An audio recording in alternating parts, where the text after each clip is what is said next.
I'm not sure why my hair looks so greasy. It's not, I promise you.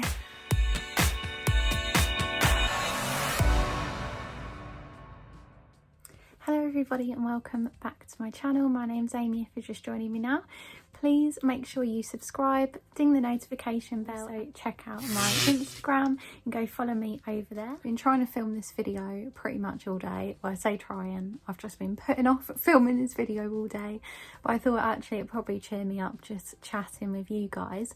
So as you can see from the title, this is a Q&A. I have actually written down all the questions only because I answered some on Instagram, I answered some on... Also, just quickly before we get into this video, if you haven't tried these and you're near an M&S, go and get these cakes because these cakes are amazing. I got them earlier and start with my favourite question, which was about my tattoos. I love my tattoos so much. I'll probably insert pictures if I can find them, as that's easier. I can obviously show you this one here, you just about see it, but I'll probably insert pictures. So I have 4 tattoos. I want loads more. I want to basically cover pretty much my arms. They are kind of, they all do have separate meanings. They're very meaningful to me, but they are sort of all floral related. So yeah, this is making me really awkward. Like, I got this question like a couple of times, and I think it's just literally to do with the fact that my ex-boyfriend was obviously on my channel a couple of times, and I got the question like, are you single now? And also what happened with your ex, like in brackets, boyfriend. I won't go into detail because I don't actually know if he still watches my channel, and it's not like we actually fell out. We just don't speak anymore, but we never fell out. We never said we weren't friends. So I don't really want to like be really like too in depth, but basically yes, I am single now. I'm very much single now. I can't even speak. We were together for 1.5 years and he just gave up, I guess, and he cheated on me with someone else, which is lovely. And yeah, I don't regret obviously having him on my channel. He was the one that encouraged me to set up my channel, and obviously I'm really glad that I did, and I'm really glad that he like encouraged me to do so, and I will never delete those videos with him in it because obviously views. So just the pure fact that we never fell out. Like, if I saw him now, I would have a massive conversation and be like, oh my god, like, how are you? So that's awkward. So yeah. So the next question, what made me start a YouTube channel? Well, I actually started my YouTube channel to kind of help with my anxiety. I do think it has helped, but I also sometimes feel like I get a little bit obsessive with checking subscribers and things like that. But obviously the actual, you know, it gives you a purpose of something to do. That definitely helps anxiety, and trying to get into a little bit of a routine with kind of uploads and things.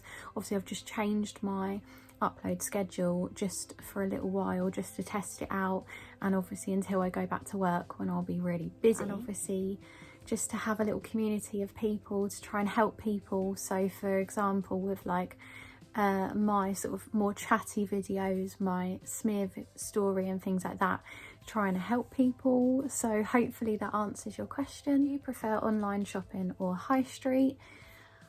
It's really hard. It's a bit of both. I definitely do prefer going into a shop and actually having that experience, having a bit of interaction, looking at everything and, you know, proper picking stuff up that way. But I also love obviously getting parcels.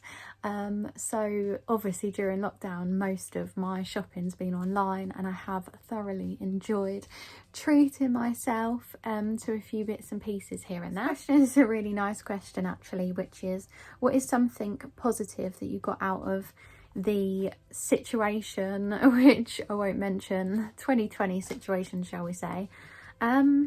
Something positive, I think just kind of being more grateful for everything, really, everything I have, all of my family, like I'm obviously really grateful for them, and obviously I haven't been well, like, which I will do a video on at some point. So yeah, just being more grateful, I think, and appreciating absolutely everything and everyone in my life, really. What is the first thing you'll do, or first few things you'll do when lockdown is over? I think just little things like going to my mum's for a cup of tea and seeing my little brother, having dinner around there as well, like with my mum and my family, going out for dinner with friends, just planning little things, really. Going to the cinema, I definitely missed that. I definitely didn't appreciate that as much before. And yeah, just planning things, really, just anything like lovely, just like very, yeah, anything family orientated or friends orientated. What is my favourite takeaway? Is probably pizza, although I don't really eat gluten anymore, so that's kind of ruins pizza a little bit for me. I do love a Chinese. What have I eaten most during lockdown? This is really made me laugh. Probably toast, to be honest. I'm not gonna lie, I know it sounds really boring, but probably toast. I do love chocolate, obviously, so I have eaten a lot of chocolate as well. An opportunity to work with any brand, what would your dream brand be and why? This is a really hard question because I love so many amazing brands. Look Fantastic would probably be my, like, big, yeah, my favourite brand, I think, and I'd love to work with them just because they're so diverse, they're so amazing, they have so many products on there. They've obviously got the beauty box as well, which I love. I've had their advent calendars before, and they're just such an incredible brand, really. And obviously they work with Glossybox as well, so Glossybox would definitely be another one, and obviously Rockerbox, but I'm going to stop listing so many brands because I could go on forever. What is your biggest fear? Oh, that's my biggest fear, probably getting divorced. Yeah, that's just one that just springs to mind. I suppose, yeah, getting married and having someone leave you or divorce you is just, yeah. Because obviously I'd love to get married, but I don't want to get divorced. Probably most people say like spiders or heights or something, and I'm just like, divorce. But yeah, divorce. Yeah, I'm going to stop thinking about that now because it's not actually happening to me, and yeah, it feels very real. What is something you're scared of that you're going to conquer this year? Oh, this is a very interesting question. I don't actually know. To be honest, I suppose just like getting back out in the world is something that scares me a little bit at the moment, and you know, eventually coming back into society as it is now, because I've been kind of locked away for a while. Yeah, I don't know. I think just that, really, getting on like into normal life again, I suppose, is scary, and it's definitely something that I'm going to have to obviously just get over and just conquer and just, yeah, try and get back to normal. Yeah, I hope that answers that one. What do you do? What is your job? My job, I work for a very massive, huge, amazing company, which are just incredible. I absolutely love my job. I actually got a promotion right before this lockdown, which is very well timed, to be a team leader. So yeah, I love my team. I love my girls so much. Yeah, I work for the best company, but I'm not going to tell anyone what it is because I don't know why. I just feel really paranoid about that with YouTube. Really funny question, and I don't know why. But what makes you really angry? Oh, okay. How long have you got? No, I try not to get really angry. I get like annoyed about things fairly easily, like because I think just because I'm so stubborn and things irritate me. But I don't really have a big temper, so I don't tend to really get angry. Just silly little things, really, like tapping, chewing, people making noise, people, just like, yeah, just noisy things, really. I I don't know, it's really hard, just kind of anything like that, just little things just irritate me. And obviously a massive one, huge one, actually I don't know why I didn't say this first, is lies, liars, cheaters, just horrible people that just aren't nice, and just horrible people basically. What is your comfort TV shows? Oh, this changes on a daily basis, to be honest, but my main one is obviously Friends. If you are a Friends fan, then comment down below what's your favourite episode, who's your favourite character. I can literally talk about Friends all day. Recently it's more become things like Outnumbered and Fresh Meat, just because they're such easy watches, and I hate talking about it, but my mental health has gone a bit like, so I've spent a lot of time just rewatching things and just trying to just level my head and just escape really from a lot of things at the moment. So yeah, I would say that I went through a phase of watching Big Bang like all the time, but at the moment Fresh Meat, Outnumbered, Friends, and also Friday Night Dinner. Friday Night Dinner is a really good one. It's just a really funny, easy watch, and you can just rewatch it over and over and over again. But yeah, those are my comfort TV shows. What is your worst experience on a night out? Oh, I've got so many.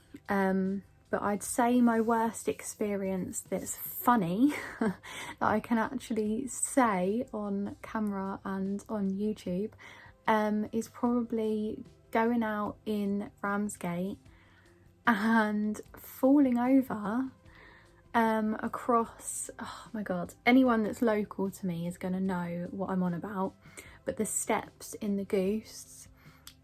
As you sort of, there's like a platform area with tables, and then the steps as you go across, and I basically was dancing somehow, I don't know, I don't really remember an awful lot, but I span round and I fell across and luckily landed on the carpet, but it just went straight down. And it really reminds me of in Only Fools and Horses, when Dale falls at the bar, and everyone kind of cheered as I fell. No one actually tried to help me. And the girl that I was with at the time just kind of pulled me up and was like, oh my god, and I was just like this, stood against the side for like the next what felt like a lifetime, because I didn't want to fall again. I did have heels on, but it wasn't the heels, it was definitely just me. That was probably my worst experience. I didn't go in that club for a good few weeks, if not months, because I just couldn't face it, and I didn't want anyone to recognise me and be like, oh my god, are you okay, like, are you the girl that fell, like, oh my god. And weirdly I had no injuries, and I bruised so easily, and I had absolutely no injuries at all. I got away with that so well. And where I fell, say this is my ribs and these are the stairs, it was like that. I literally fell across. So lucky. So I could have broken my ribs, like massive bruises, big injuries, like things like that. And that was the only night that I actually proper fell, like badly, and didn't get one injury. Yeah, that's my worst experience, or one of my worst experiences on a night out. Actually all of the questions answered for you now. I feel like that wasn't very long, but then when I edit it, it probably will be really long. So please do give this video a massive thumbs up. Subscribe to my channel if you haven't already. Ding the notification bell so you get notified when I upload. At the moment it is Wednesdays and Sundays. I'll try my absolute hardest to stick to that for as long as I possibly can. But it may change when I go back to work. But thank you so much, and I will see you very, very soon. Bye guys.